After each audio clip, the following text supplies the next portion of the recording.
Okay, welcome back to part four. I didn't think this was going to take so long. It's turning out to be a bit of an epic. But look, if you've been with me since the start, hopefully this is the last part. Now, if you haven't watched parts 1, 2 and 3, like I said before, I'd advise you to go back and watch them first.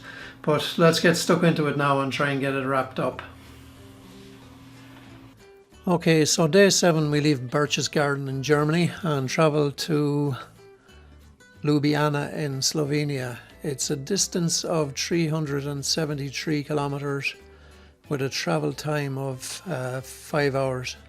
Now on the Saturday morning we need to be up early because we want to do the tour of the Eagle's Nest, and listening to reviews online you need to get there early before the crowds turn up. Now, the Eagle's Nest was a Hitler summer residence. It was a gift from Martin Bormann and built in 1937 to 38. It's 1,800 metres high in the Bavarian Alps. Now, it was some feat of engineering for back then when it was built. Now, another reason we wanted to visit Eagle's Nest is because it was more or less the last stop of Easy Company of the 506 101st Airborne Division. They took the Eagle's Nest in 1945. So having followed them more or less across Europe from Normandy into Belgium, Bastogne, the Ardennes, and to finish up here at the Eagle's Nest, it will be nice. Now, if you watch the series Band of Brothers, that's where it finished up more or less as well. Now, you'd be forgiven for thinking that they won the war themselves, but look, it was just a series focusing on one group of men. It's not to take anything from all the Allied forces that fought on many fronts across Europe during the Second World War. It just gave us a bit of a focus to our travels across Europe. Hopefully we will finish our tour of the Eagle's Nest by lunchtime, and we'll be back on the road and crossing the border into Austria, into Zellamzee. Now, Zellamzee is another one of these really beautiful places. It's on a lake shore. We'll be stopping there for a while, maybe taking a dip in the lake, having a look around Zellamzee itself. But we want to do the Großglockner Pass. It's supposed to be a really lovely mountain road, just perfect for a motorcycle ride. Now, while I was plotting this route on Google Maps, if you see here on the map, it wouldn't allow me to bring the map down to 107, which is the Großglockner Pass. And the reason that is because it's closed until early May. So when the road is closed, it won't actually allow you to plot that route on Google Maps. So just be aware of that. Now, also the 107, the Großglockner Pass road is a toll road. So if you want to go on it, it's going to cost you 28 euros for a day ticket, which is steep enough actually for a toll road.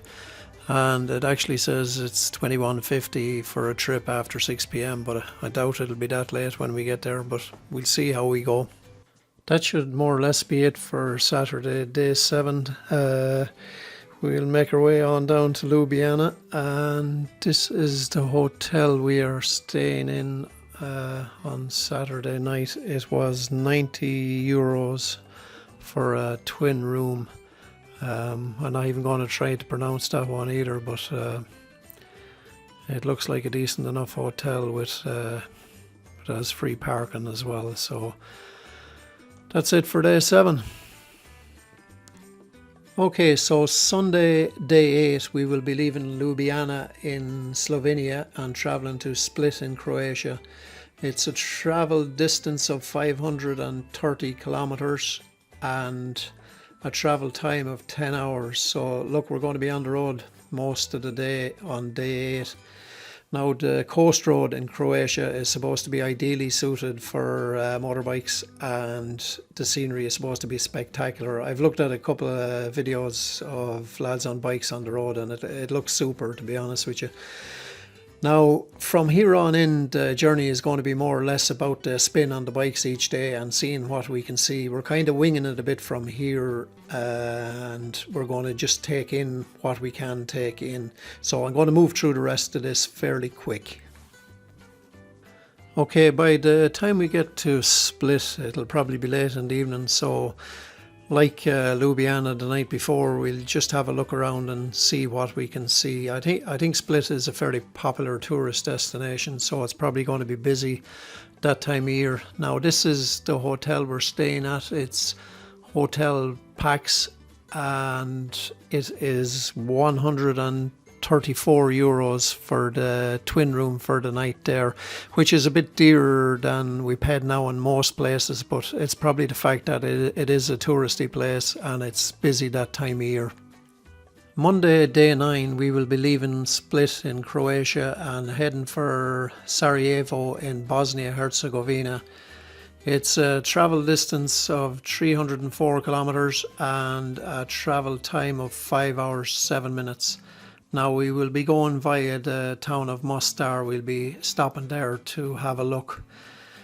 Now, since our journey has been kind of about World War II, Bosnia has its own share of war as well. I think the remnants of the war it's more visible in Mostar than Sarajevo. So look, we'll be looking and seeing what we can see in these places as well. But one thing in Sarajevo I do want to look at is where Archduke Franz Ferdinand was assassinated. He was assassinated in Sarajevo, and there's a plaque on one of the street corners. Now, the reason I want to see this is that assassination was the trigger point for World War I. So, having already seen the Compiègne wagon where the armistice was signed to end World War I, it'll be nice to go here just to see this. This is the hotel we're staying in Sarajevo. It's Hotel Sana. It was €80 for a twin room for the night. Now, it looks like a nice enough place. Most of the places we're staying in are decent hotels and have good parking as well. So that will bring day 9 to an end. We'll get our heads down and get ready to hit the road early the next morning. Okay, so Tuesday, day 10, we are leaving Sarajevo in Bosnia-Herzegovina and travelling to Budva, Montenegro. It's a travel distance of 381 kilometres and a travel time of 8 hours 32 minutes.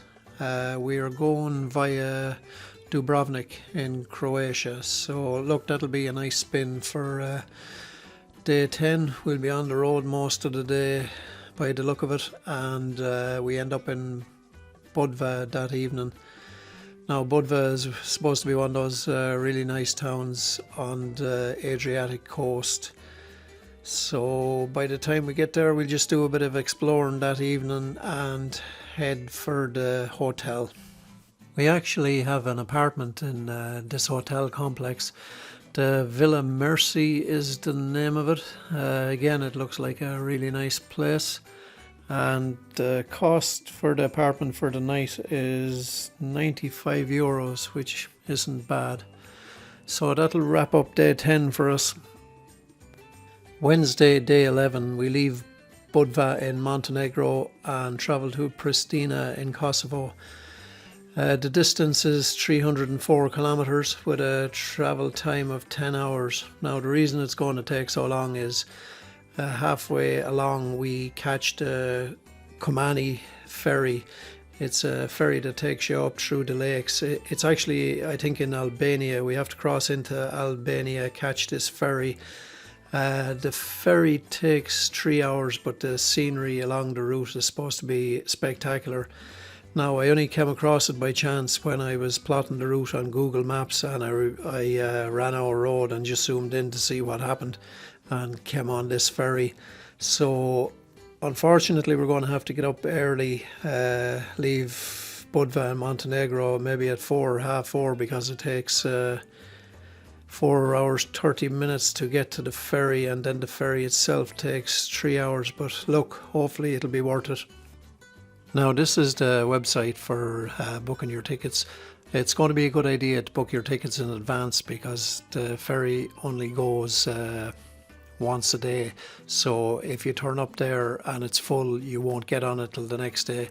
Now it looks like the price of the ticket is €7 as far as I can see, and 20% off if you book online with PayPal or a credit card.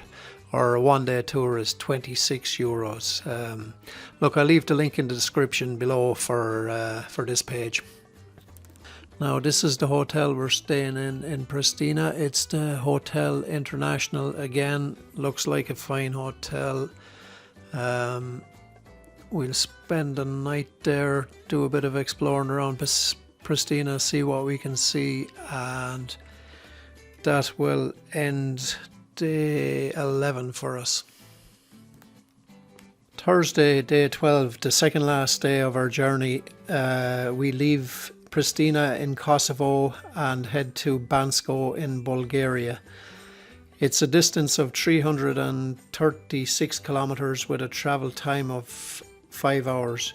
Now we will be going via Skopje in North Macedonia. I think it's the capital. Now this place is called the City of Statues because of the amount of statues in the city. So we'll take a bit of time there, have a look around before we head on to Bansko. I think Bansko is better known for being a ski resort, but look, when we get there we'll have a look around and see what we can see. Now this is the hotel we're staying in on the Thursday, day 12, the second last day of our trip.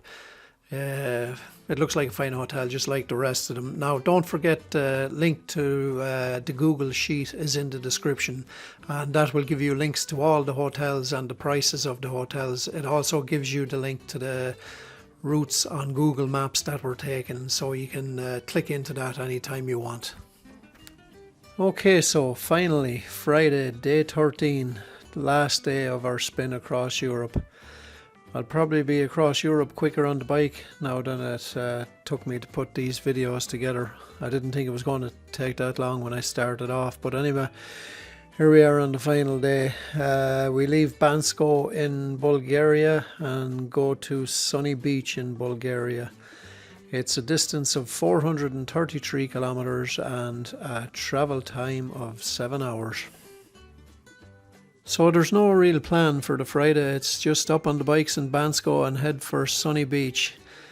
That brings us to the end of our journey across, our planned journey across Europe. Now hopefully everything will go well and there won't be any outbreaks or major pandemics between now and then. I know I'm running a bit over with this video, but if you bear with me now for another few minutes, I'll just give you a detailed costing of what I think the trip is going to cost, and I'll tell you how much I've spent so far. Okay, just before we get stuck into it, I just want to say that I put this video together just to give you a general oversight of a trip across Europe. I know everybody's trip is going to be different. They're going to go to different places. They're going to stay in different hotels. They could be camping. Like there's a lot of variables in it, but I did this just to give you a general oversight of what's involved in a trip across Europe. Now I'll get into the costs here now, and I should say these costs are for an individual, just for one person. Like the accommodation price I mentioned will be just for me. It's not a shared price. So having said that, the ferry is costing €290. My accommodation is costing €593 for the 13 days, which isn't too bad. They're a good standard of hotel as well. My flight home has cost me €170. I know a lot of people won't have that. They'll have a return ferry or whatever. Now, one thing I probably will pay for is AA cover. It's for the 23 days, it's working out 164 euros. Now, I did contact my own insurance company and they have breakdown cover and all that in Europe, but it's with A cover you get a lot more. You get, if you do break down, to put you into hotels, they'll hire a car for you. It's to me, it's worth it anyway. Now, I've allowed 100 euros for toll roads. I'd say that could be near enough the mark, or maybe it might cost a bit more, I'm not sure. Now, another thing you're going to have to take into account before you leave, you're going to have to service your bike, and you might need to get tires or whatever. Now, I know there are general costs that you would have one way or the other, but I've just put in 200 euros for that in case you need any of that done. Then, while you're out on the road for the 13 days in our case, I've averaged it out at 50 euros a day for petrol. That could go up, could go down, but I reckon it's around the mark anyway. Then each day for food and drink, I have allowed 100 euros. Now, you might get away with a bit less, it could end up a bit more, I'm not sure. But that's what I've allowed anyway. And then I've allowed another 200 euros miscellaneous. Now look, I know everyone's experience is going to be different. You could do this a lot cheaper if you want, and then you could do it for a lot dearer if you want as well. But with all that, I have come to a grand total of 3,667 euros. Now, I reckon that's ballpark for the trip across Europe. It's not bad. It's still quite a lot of money, but look, for the experience you're getting and you're going all the way across Europe, it's not too bad. It's reasonable. Okay folks, we finally reached the end. If you've watched all 4 videos, I hope you enjoyed them, and I hope you get something out of them if you are planning a trip across Europe.